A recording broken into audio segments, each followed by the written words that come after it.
menjaga lingkungan yang bersih dan juga bebas kuman, apakah memang saat makan saja ya Bu ya?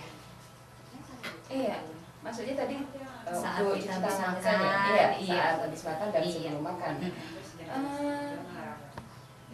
Betul Mbak, memang pada saat sebelum dan sesudah makan kita juga harus mencuci tangan ya, dengan air mengalir dan pakai sabun. Tapi tidak hanya saat itu saja. Ya. Jadi cuci tangan dengan air bersih yang mengalir dan yang menggunakan sabun juga dilakukan saat setelah buang air kecil, buang air besar, setelah mencekoki bayi atau anak, bagi yang mempunyai bayi dan anak tentunya ya, sebelum makan dan menyuapi anak, serta sesudahnya, sebelum memegang makanan, sebelum menyusui bayi, serta setiap kali tangan kita kotor, seperti setelah memegang uang, memegang binatang, berkebun, dan yang lain-lainnya. Di samping itu, saat mencuci tangan, kita juga menggunakan air bersih. Juga digunakan pada saat menggunakan jamban sehat. Nah, apa itu jamban sehat? Jamban sehat adalah jamban yang memenuhi kriteria tidak mencemari sumber air minum, tanah sekitarnya, mudah dibersihkan, dilengkapi dengan dinding, atap pelindung, penerangan dan ventilasi yang cukup, lantai kedap air, serta tersedia air, sabun, dan alat pembersih. Iya, semoga para FM yang untuk Anda. Jadi sudah dijelaskan tadi ya oleh sumber bahwa selain juga air mengalir harus ada sabun dan alat pembersih lainnya. Iya, baik sobat para FM, kita kembali sebentar sebelum kita lanjutkan untuk indikator selanjutnya. Iya Bu ya, jadi semakin menarik aja untuk lebih jauh bertanya ini tentang indikator yang lainnya. Nah, selain apa yang Ibu sampaikan tadi, kalau tidak salah masih ada 4 lagi indikator ya Bu ya, yang wajib diperankan oleh keluarga. Nah, mungkin lebih dijelaskan satu persatu. Ya Mbak Yuli ya, baru 6 indikator yang kita bahas ya. Masih ada lagi 4 hal menarik untuk kita terapkan dalam tercapainya PHBS di tatanan rumah tangga. Indikator yang ketujuh adalah memberantas jentik di rumah sekali seminggu. Nah, apa tujuannya? Tentu sudah tidak asing lagi bagi kita ya Mbak ya, tentang bahayanya penyakit demam berdarah yang disebabkan oleh nyamuk Aedes aegypti, di mana telur dan jentiknya suka hidup di genangan air yang bersih seperti bak mandi, pot, bunga, gentong, bahkan di tempat tirta sekalipun itu ya Mbak. Nyamuk demam berdarah dapat dibasmi dengan fogging, tetapi hanya pada nyamuk dewasa saja, tidak sampai ke telur dan jentiknya, atau istilahnya tidak sampai ke akar-akarnya.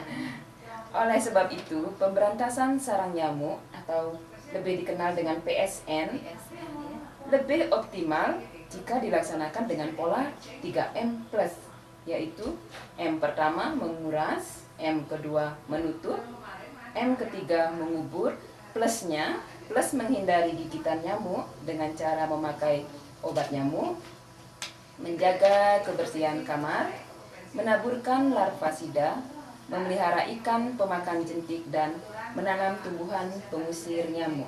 Iya, jadi ternyata mengendalikan penyakit demam berdarah sama-sama suara FM tidak cukup dengan fogging saja. Sudah jelaskan tadi, lebih optimal lagi.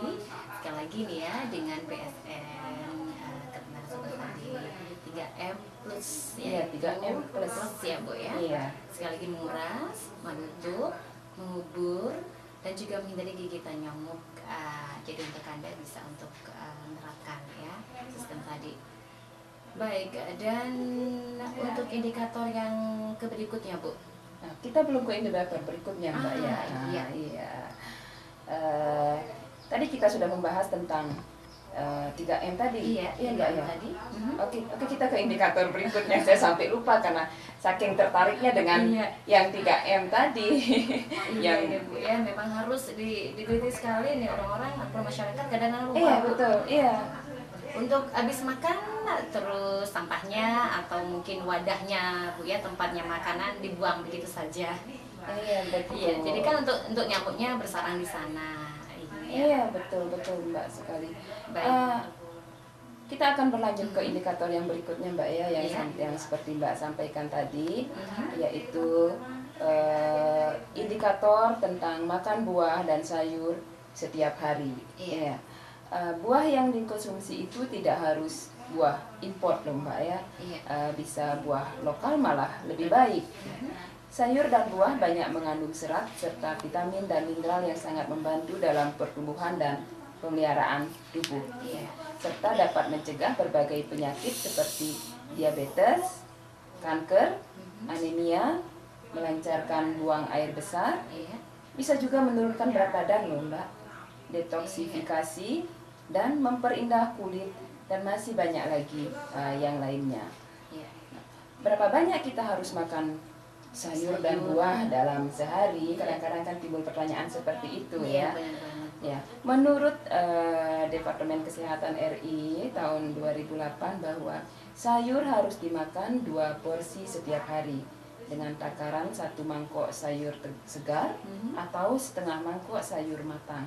Sedangkan untuk buah 2 sampai 3 kali sehari. Untuk sayurnya 2 porsi setiap hari Bu ya? Iya. 2 porsi setiap hari. Itu sayur aja Bu ya? Iya betul. Jadi memang bagus sekali tadi itu. Juga untuk berindah kulit. Nah ini untuk sembilan preven yang wanita kan itu biasanya.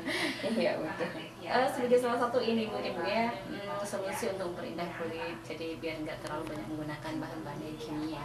Iya, bagus betul. juga. Baik. Dan buah dan sayur tidak harus mahal ya Bu ya, tidak harus yang dibeli di pasar. Jadi boleh juga dengan memanfaatkan lahan pekarangan yang ada untuk ditanami buah dan sayur. Wah, ini nambah juga nih ilmunya ya Bu ya. Ibu apa ya Mbak? Ibu lampau ya. Ilmu biar irit tapi bersih, higienis ya Bu ya. Iya betul. Biar imunnya lebih kuat lagi, kita lanjutkan ke indikator PHBS yang berikutnya loh Mbak. Melakukan aktivitas fisik setiap hari. Aktivitas fisik. Nah, aktivitas fisik seperti apa Bu ya? Olahraga begitu Bu ya? Atau nge-gym barangkali. Nah, ibu-ibu suka jaga body Bu nih. Biar tidak obesitas atau kegemukan dengan aerobik ya Bu ya. Bisa dijelaskan Bu ya. Itu salah satunya Mbak ya. Aktivitas fisik yang dimaksud di sini adalah pergerakan anggota tubuh yang menyebabkan pengeluaran tenaga yang sangat penting bagi pemeliharaan kesehatan fisik, mental, agar tetap sehat dan bugar setiap hari. Nah, jenisnya ya salah satunya ya dengan olahraga, dengan nge-gym atau aerobik tersebut. Di samping itu juga bisa dengan berkebun, melaksanakan pekerjaan rumah tangga seperti mengepel lantai, menyapu halaman, termasuk yoga juga. Nah, dan yang lain-lainnya yang dilakukan minimal 30 menit sehari. Akan banyak keuntungan yang kita dapatkan Mbak Yuli. Iya, jadi memang diluangkan waktu 30 menit setiap hari ya? Betul. Ini harus kontinu ya Bu ya? Iya setiap betul, hari. minimal 30 menit setiap hari. Gitu. Nah, ini keuntungannya nih yang kita tarik lagi. Apa saja Bu keuntungan yang didapat dari lakukan aktivitas fisik ini Bu? Iya, dengan aktivitas fisik setiap hari selama minimal 30 menit seperti yang saya sampaikan tadi ya Mbak ya, kita akan terhindar dari penyakit seperti penyakit jantung, stroke, malah yang dewasa ini lebih banyak terjadi adalah osteoporosis ya, kerapuhan tulang ya, tekanan darah tinggi dan yang lain-lainnya. Keuntungan yang lainnya, berat badan kita akan terkendali. Ya, seperti yang Bu sampaikan tadi untuk menekan obesitas. Iya. Otot menjadi lentur, tulang menjadi kuat, bentuk tubuh menjadi bagus. Siapa sih yang tidak ingin bentuk tubuh yang bagus? Ya. Dan yang pasti akan selalu kelihatan bugar. Itu keuntungan daripada kita melakukan aktivitas fisik. Agar lebih lengkap dari PHBS di tatanan rumah tangga ini, ada satu indikator lagi Mbak. Indikator terakhir yang paling menarik juga, yaitu jangan merokok di dalam rumah, atau bila perlu tidak merokok sama sekali. Iya, ini yang menarik sekali Bu, karena memang merokok itu gimana ya, barangkali sudah kebiasaan atau kalau nggak merokok sekali itu bingung. Iya. Iya Bu ya. Iya, iya. Ini nggak tahu sih sebenarnya ketagihan atau bagaimana.